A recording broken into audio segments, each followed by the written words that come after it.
Hello and a very warm welcome to a brand new edition of World Panorama with me, Frank Pereira, on Rajya Sabha Television. Over the next half an hour, we'll bring you a roundup of all the significant events to have happened around the world this week. But first, a look at the headlines. Turkey's military plunges into Syria. President Erdogan sends tanks, warplanes and special operations forces enabling rebels to capture Islamic State stronghold. Operation assisted by American airstrikes.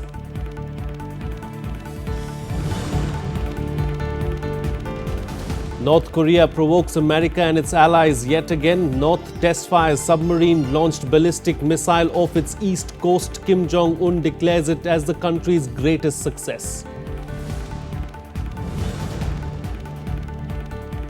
6.2 magnitude earthquake leaves a path of destruction in Italy. Around 300 people killed and hundreds others injured.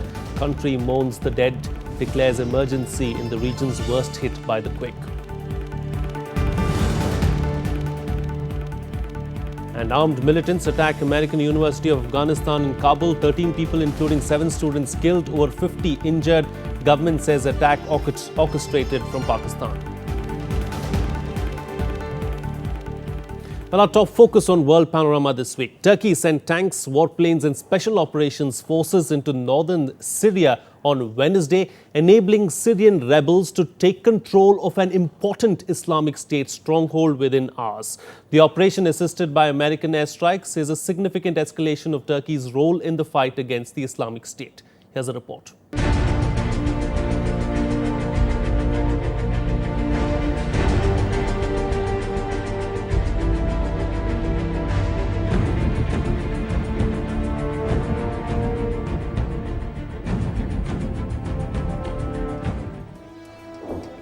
Syrian rebels backed by Turkish special forces, tanks and warplanes entered one of Islamic State's last strongholds on the Turkish-Syrian border on Wednesday in Turkey's first major US-backed incursion into Syria. The assault began at dawn when Turkish warplanes, tanks and special force personnel crossed the nearby border. Rebel commanders said most of the IS militants subsequently retreated.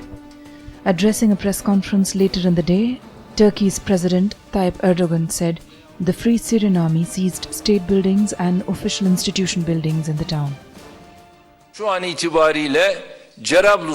As of this moment, Free Syrian Army and residents of Jarablus have taken back the city. They seized the state buildings and official institution buildings in the town. According to the information we just received, Daesh had to leave Jarablus. US Vice President Joe Biden, who is on a visit to Turkey, said the US has been flying air cover for the operation.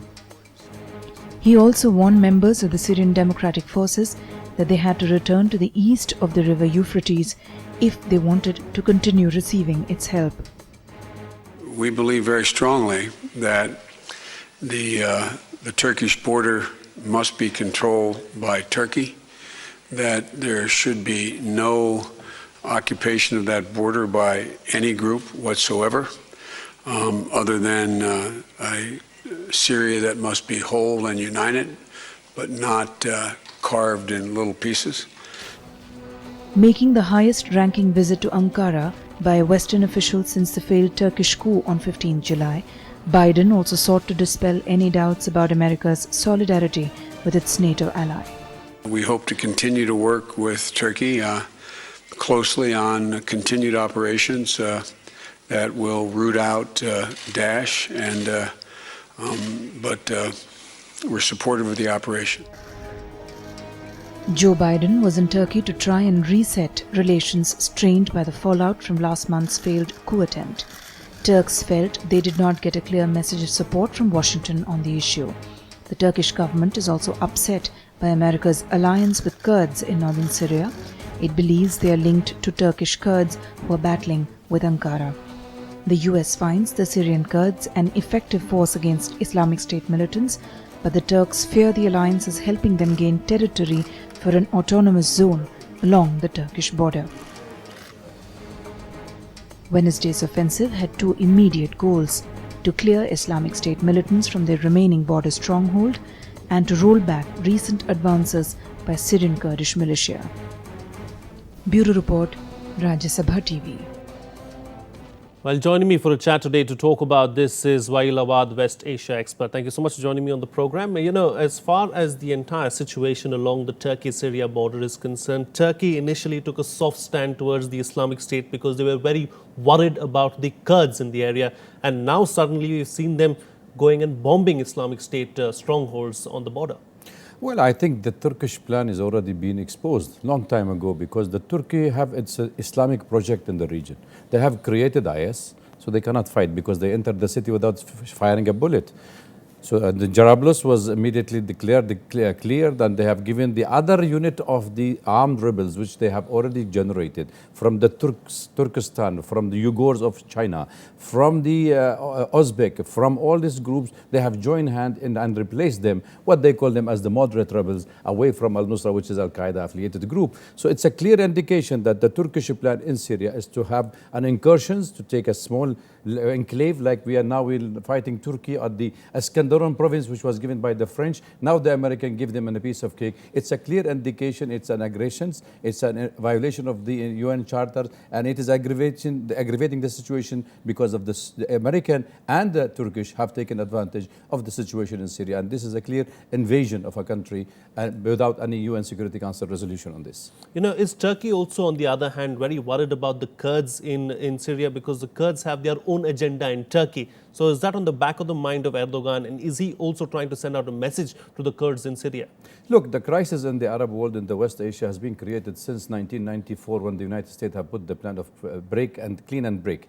And also they have made it clear that they will create a Kurdistan enclave, autonomous body in Iraq and in Syria and in Turkey and in Iran in the future. So now they can sacrifice a small minorities Kurd in Syria because the future plan is Turkish Kurd.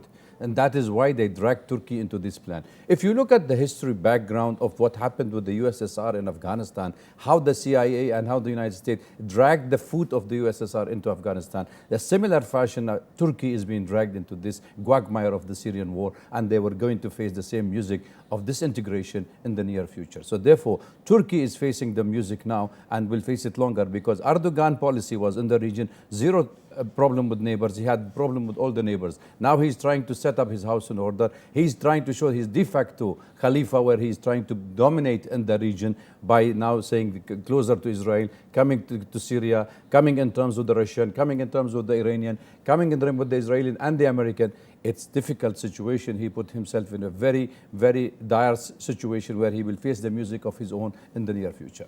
You know, as far as Joe Biden's visit to Turkey is concerned, he was trying, of course, desperately to bridge the ties that have gone sour after the coup in Turkey. And also he sent out a message to the Kurds saying that, you know, all this while America has maintained that the Kurds in Syria are a close ally and they are the ones who are going to oust Islamic State, and they used them as well, gave them weapons. But now he seems to have sent a strong message to the Kurds. Well, see, the American always sacrificed the small parties for the bigger gain. The small parties here, like they have done in Afghanistan, created Al-Qaeda, then they sacrificed it for the better cause of the CIA's oil and gas. And the similar fashion they're doing in Turkey. Turkey have been getting closer to Iran and to Russia, and the American was very keen on making sure that we can give them something, a platter, gold of platter, a part of the Syrian territories, that they can defend it and prevent what is the future of autonomy in Kurdistan in Syria.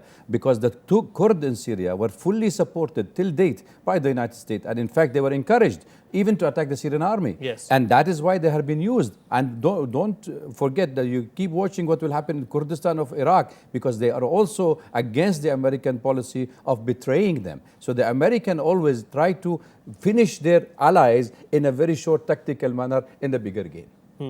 So would you say then that the Kurds are going to suffer the most in all of this? The Kurd of Syria has always been a part of the Syrian, integral part of Syria. Syrian government has given them everything they want. Even we had a prime minister of Kurdish origin. So we always look at them as a Syrian first, and that a Kurd. We have given them the status, we have given them nationalities, especially from those forced by the Turk to push them out of the country. So, but they using and taking advantage of a poor tribe peoples who have lived in this area for centuries to gain some vested interest for other power, I think they are suffering the most. And I think they realized by now that the moment they start attacking the Syrian government, this is started to fall down on their own territories. They will suffer for the moment. America created a military base in Syria and in Iraq. They wanted to assure that the Kurd of Iraq will get their independence. Then the Kurd of Syria will be, now can wait, the Turk Kurd will be the future of the American policy in the region, because Americans feel uneasy with the big states. They want to disintegrate. They wanted to make sure that everything is divided into ethnic and religious and sectarian line. And they want to see that sectarian war between Sunni and Shia is prevailing in the region. So we do not see a solution to the crisis of Syria in the region. In fact, Americans create the crisis and they manage the crisis. They do not want the war to finish, because the warmongers in the United States are very happy to sell the arms in the region. And look at the way the things are happening in our region. It's a total chaos, total instability, interfighting is already there. So why to stop the war? It's a good gain money. It's an arm industry which is flourishing. Indeed. Okay, we'll have to leave it at that. Waiel, Awwad, thank you so much for joining us on the program and putting things into perspective for us. Moving on now, of course, armed militants attacked the American University of Afghanistan in Kabul on Wednesday night, killing about a dozen people and wounding several others. The attack began at around 6:30 p.m. local time on Wednesday with a large explosion that officials said was a car bomb, followed by gunfire. The Afghan government said that the attack was orchestrated from Pakistan. Here's a report.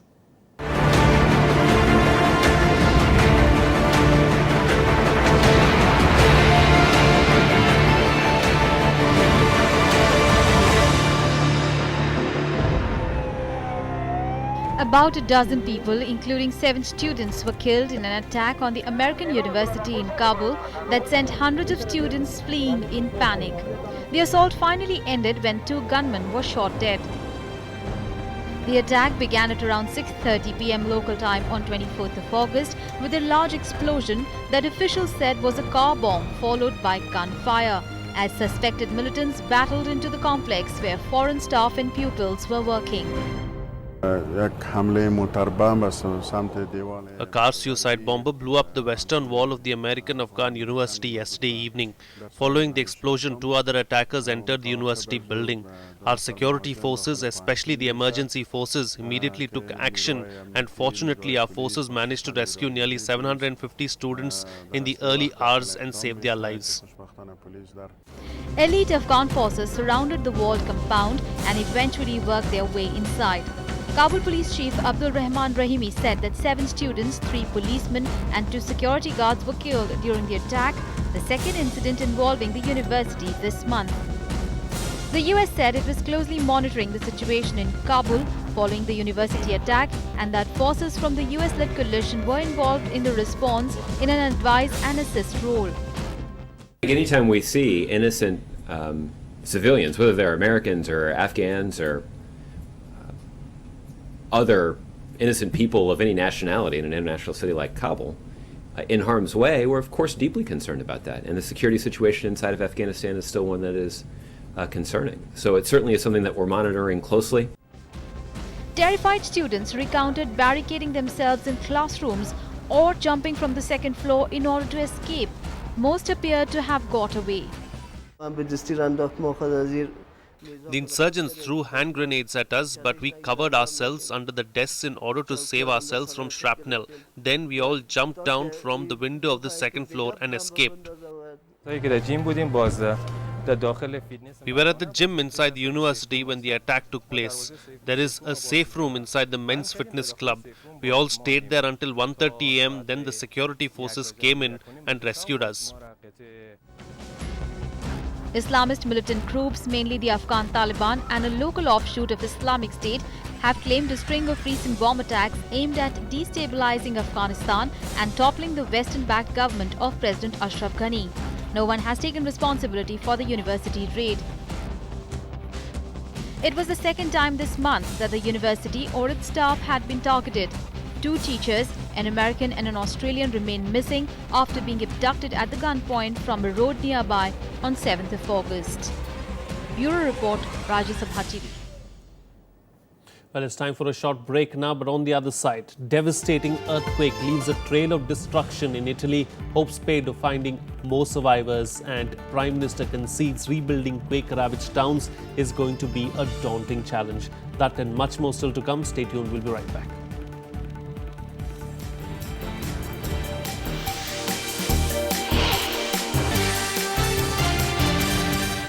Welcome back. You're watching Rajya Sabha Television. Well, North Korea provoked the US and its allies yet again this week when it test-fired a submarine-launched ballistic missile off its east coast on Wednesday. This is the latest in a string of missile launches by the isolated country in defiance of UN Security Council resolutions. Here's a detailed report.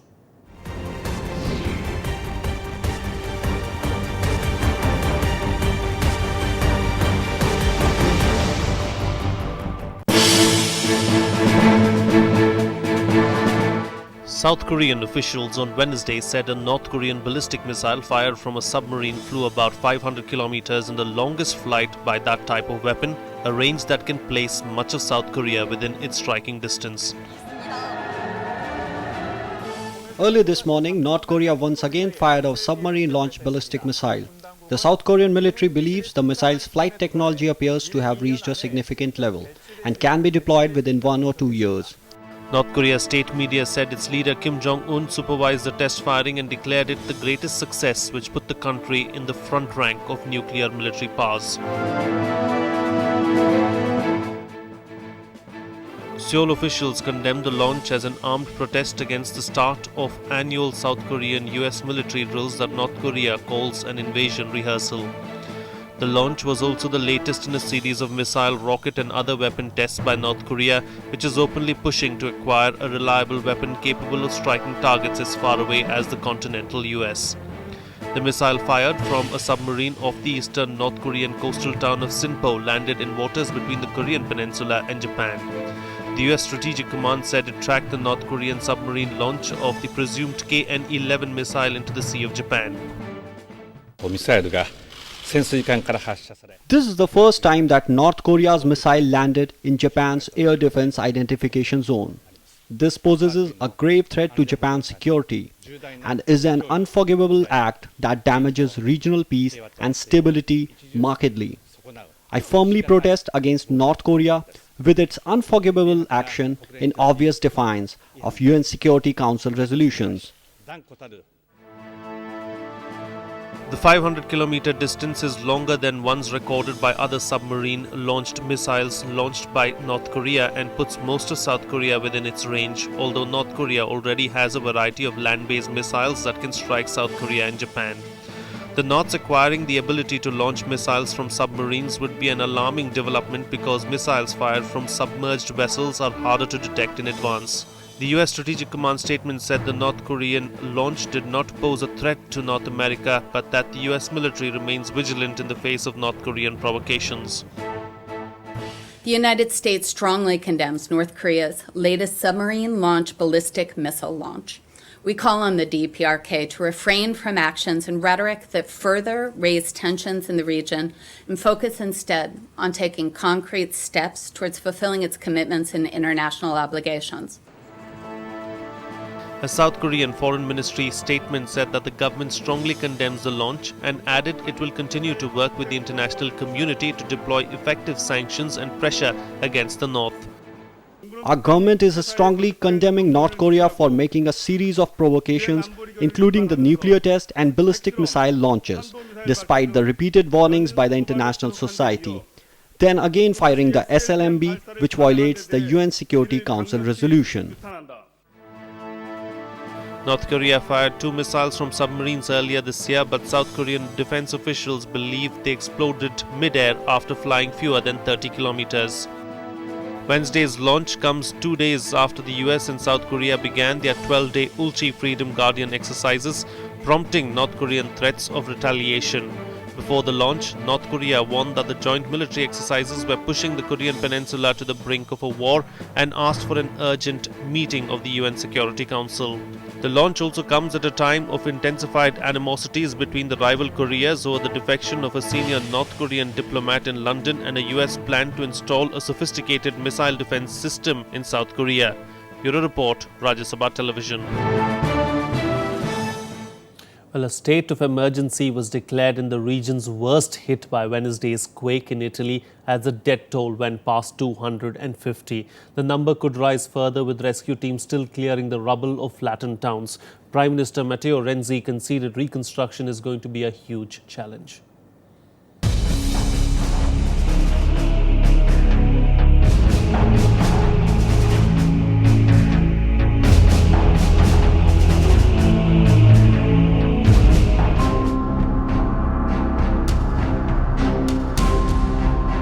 A powerful earthquake toppled homes, churches and shops in a wide swathe of medieval towns in central Italy on Wednesday, killing at least 250 people and injuring hundreds more. Dozens others went missing or were feared dead from the magnitude 6.2 earthquake and a series of aftershocks that jolted Umbria, Lazio and Marche, three regions 80 to 100 miles northeast of Rome.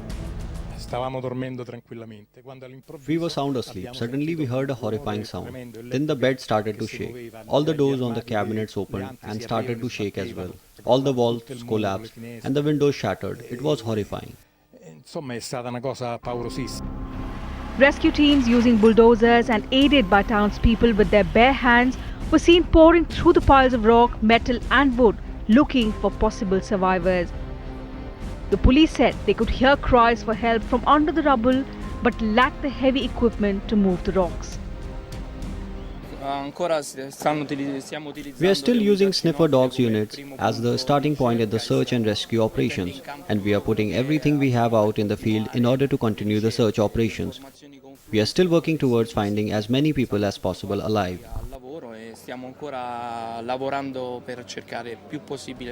Italian Premier Matteo Renzi spoke in the provincial capital of Rieti after flying over the Marche region and visiting first responders and survivors in the picturesque town of Amatrice, one of the hardest hit cities. We Italians are very good at arguing, but when faced with pain, Italy shows its best side. We must all be proud of our firefighters, the army officers and civil protection agents. The Prime Minister conceded what the country desperately needs now is massive reconstruction.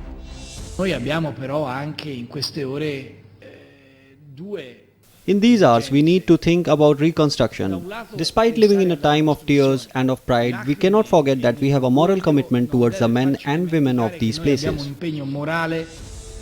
Other nations stood united with Italy and promised assistance during the nation's time of grief. Secretary Kerry spoke to the Italian Foreign Minister and made clear the American people stand with the Italians in this difficult time.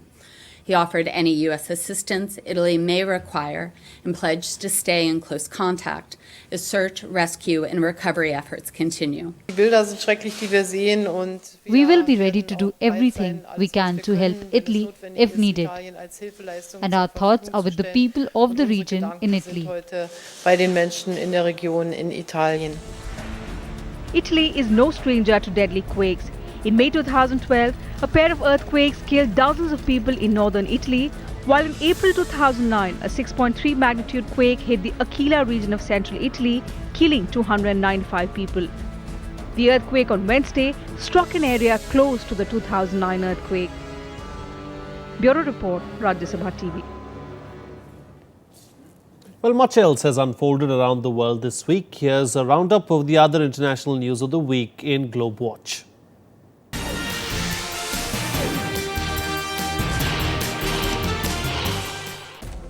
German, French and Italian leaders met on Monday on an aircraft carrier, symbolic of an EU mission to discuss keeping the European Union together. The meeting marks the second trilateral talk since Britain's vote to leave the EU in a referendum. The meeting reportedly had discussions on Islamist militant threats, boosting economic growth and regulating migration policies. The Colombian government and FARC rebels signed a peace deal on Wednesday, bringing an end to Latin America's longest-running conflict. The deal was reached after 4 years of negotiations and end a 5-decade-old war that killed over 2.2 lakh people. Under the deal, the Marxist guerrillas have agreed to give up their armed struggle and form a legal political party. At least one person was killed and over 30 people were injured on Tuesday in twin bombing in southern Thailand, less than 2 weeks after multiple bombing hit 7 provinces in the country. No group has claimed responsibility for the attacks, but security experts suspect Muslim separatists. However, Thailand's military government has dismissed connections between the two attacks. Israel launched airstrikes against Gaza's Wait Hanun after Palestinian militants in the Gaza Strip launched a rocket into Israel's Derot. Although the rocket caused no damage in Derot, Israel said the militants' intention was to inflict pain, cause fear and to terrorize. Meanwhile, Hamas, which controls the Gaza Strip, observes an acting ceasefire with Israel. A 6.8 magnitude earthquake in central Myanmar on Wednesday killed 4 people and damaged dozens of ancient structures dotting the plains of Bagan. President Thin Kyaw visited the area to take stock of the situation.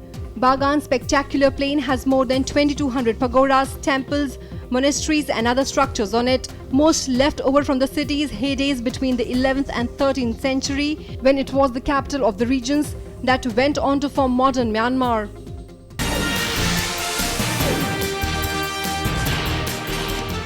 Well, let's now shift focus and bring you up to speed with all the sports news that you might have missed this week in Sports Action.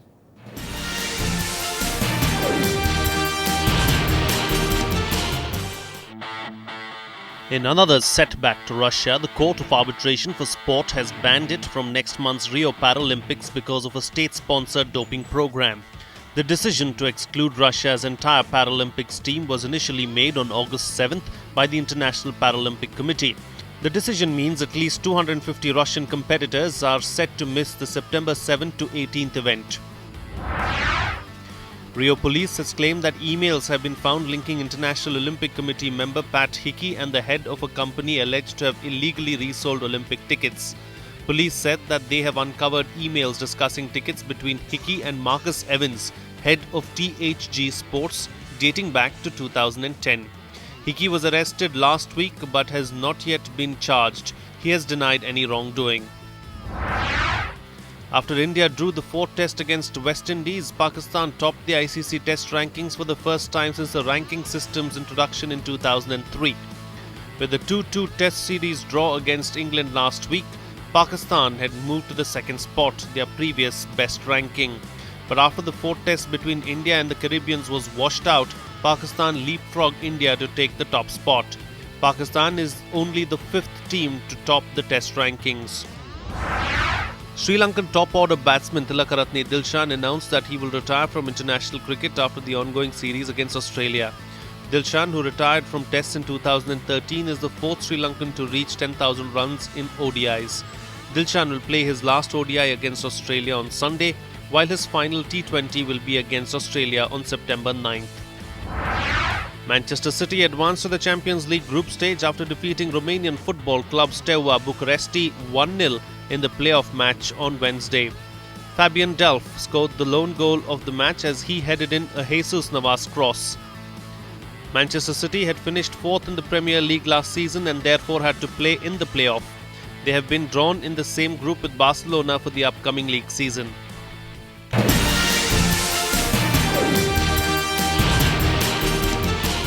Finally, Salon tango dancers from around the world showed off their skills in Argentina's capital as part of the World Tango Festival and Championship held annually in the South American country. For the event, pairs swirled and swiveled together on the dance floor while under the discerning eyes of a panel of judges. I'm going to leave you with these visuals from Buenos Aires. See you again next time.